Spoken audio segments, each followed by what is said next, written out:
Bonjour à toutes et à tous et bienvenue sur KTV et Kwezi FM le 106.9. Oui, nous sommes en direct à la radio et à la télévision et on reçoit ce matin Seymour Morsi, le nouveau préfet. Monsieur le préfet, bonjour. Bonjour. Comme on dit chez nous, Caribou. Donc Merhaba. bienvenue. Merci. Bienvenue à Mayotte. Qu'est-ce que vous connaissiez de Mayotte avant d'arriver sur l'île ?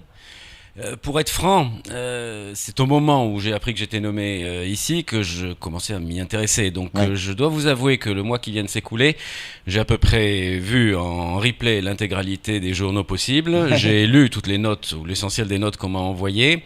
J'ai eu un petit passage avec beaucoup de joie par une émission des Racines et des Ailes qui montrait un autre aspect. Et une fois que j'ai fait tout ça, je me suis à peu près rendu compte que le mieux c'était de rencontrer des personnes et d'en parler avec elles.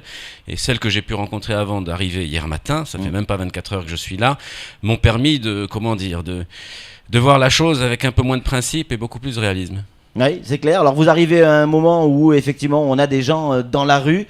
Il y a quelques instants, le carrefour de Kaweni était bloqué par des barrages. Ce sont des barrages par rapport à un problème de bus. Là, on a d'autres parents dans la rue pour les rythmes scolaires. Est-ce que vous arrivez au bon moment ? Est-ce qu'il y a un bon moment pour arriver ?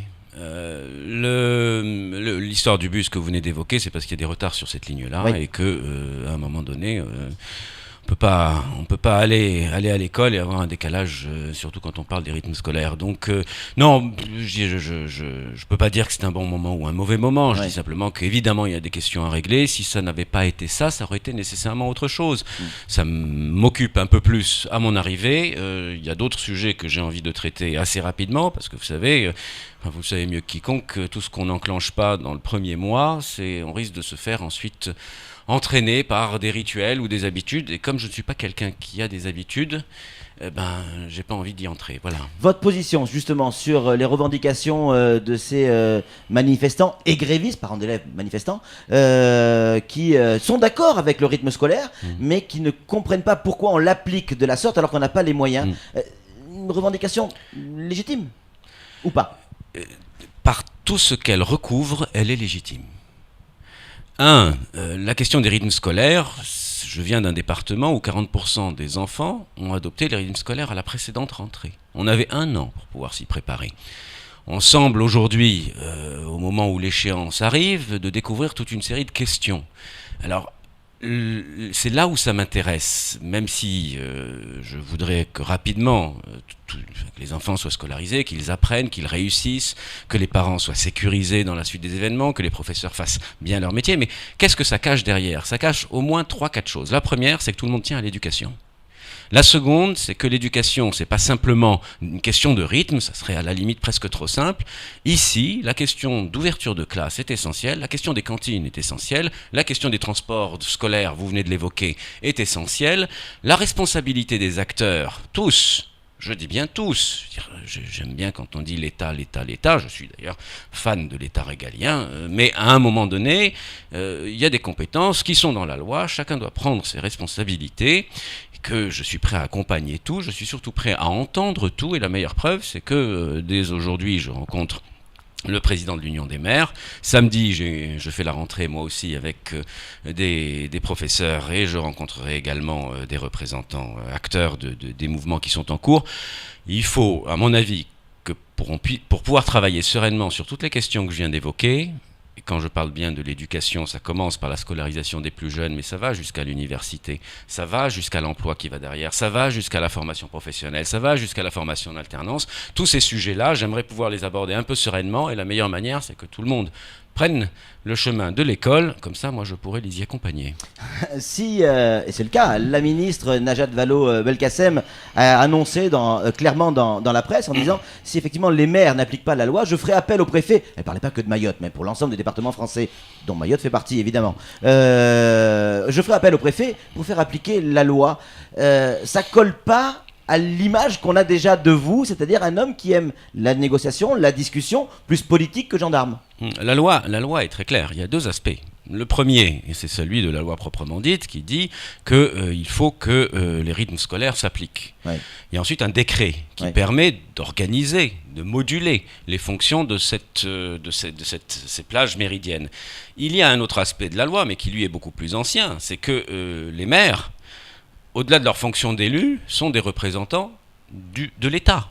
Et qu'au titre des représentants de l'État, et c'est ça l'élément qui pour moi est un élément marqueur, déclencheur, ils ont l'obligation d'accueillir les enfants dans les écoles. Donc je ne veux pas d'école fermée.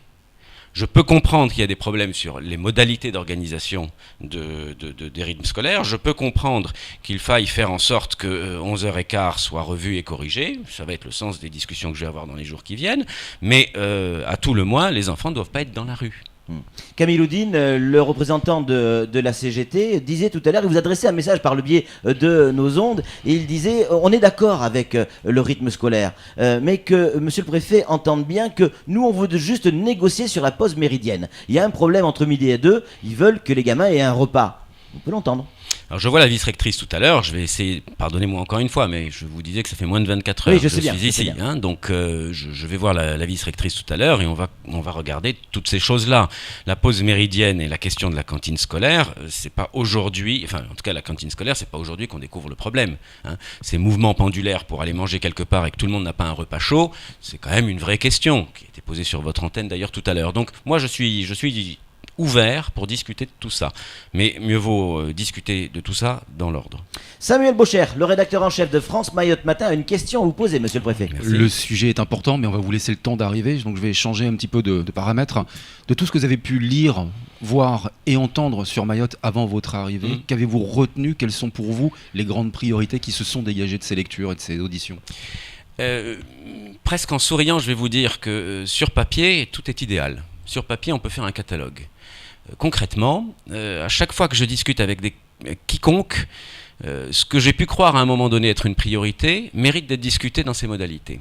Donc, je vais vous dire 3-4 choses. La première, c'est qu'il faut qu'on soit très au clair sur quels sont les moyens mobilisables par l'État.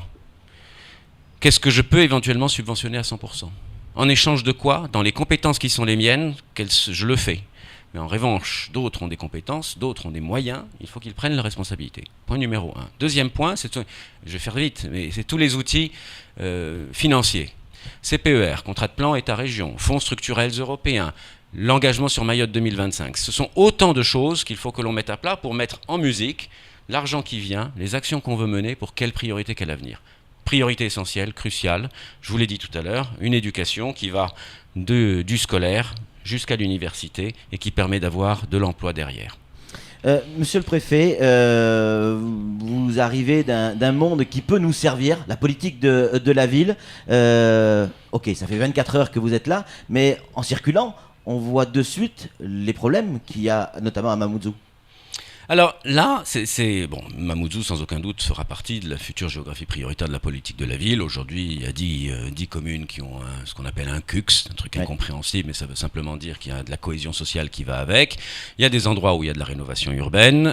Avant de venir, je ne vous cache pas que j'ai demandé à m'assurer que les choses se présentaient plutôt bien pour le département de Mayotte. Je pense que dans les jours qui viennent, on saura dire quels sont les endroits qui sont concernés par la nouvelle géographie prioritaire de la politique de la ville, qui elle-même permettra d'aborder ce que vous dites indirectement, qui est la rénovation urbaine. Alors, il faut se méfier d'une chose, c'est que construire pour construire, c'est pas nécessairement la meilleure des solutions par rapport aux habitudes que l'on peut avoir quelque part. Là aussi, idée reçue, il faut bâtir. Réalité, il y a peut-être des priorités, notamment en matière électrique, sanitaire, sociale, écologique, qu'il va falloir traiter parallèlement. Ah oui, il nous reste 3 minutes, monsieur le préfet. Ici sur Coésie, on va vous poser des questions, peut-être qu'on ne vous posera pas ailleurs. Et pourtant, c'est celle qui se pose dans la rue. Vous vous appelez Semour Morsi, vous êtes né à Rabat. Vous avez tout à l'heure parlé 2-3 mots en arabe. Est-ce que porter ce nom sur une terre musulmane comme ici à Mayotte, ça peut être un avantage ou un atout? Je ne vais pas jouer dessus. Oui. Mais ça peut peut-être m'aider à mieux comprendre certaines choses. Je l'espère en tout cas. Vous parlez l'arabe? Je le comprends, je le parle moins bien que je ne le comprends. Ouais. Mais ça va à peu près. Non, le fait d'avoir pas mal bourlingué, d'être né au Maroc, d'avoir passé 7 ans à la justice, une dizaine d'années au ministère de l'Intérieur, quelques années à la RATP, quelques années dans un conseil général comme directeur général des services, ça me permettra, je l'espère en tout cas, de pouvoir trouver les mots qui conviennent à des personnes qui ne parlent pas toujours la même langue. Là, en l'occurrence, c'est pas parler arabe ou parler arabe, mais ne pas parler techno. Eh oui. Et oui, forcément. S'il y avait un mot que vous aimeriez dire à nos concitoyens, il nous reste 1 minute, qu'est-ce que vous aimeriez leur dire aujourd'hui? Ces gens qui ont envie de savoir qui est notre nouveau préfet. Faites-moi confiance et on y arrivera, Inch'Allah.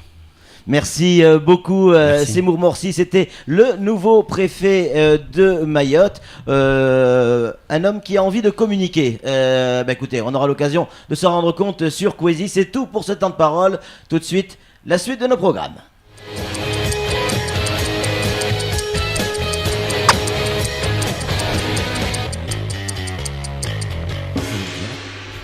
Moi, je tiens à l'antenne.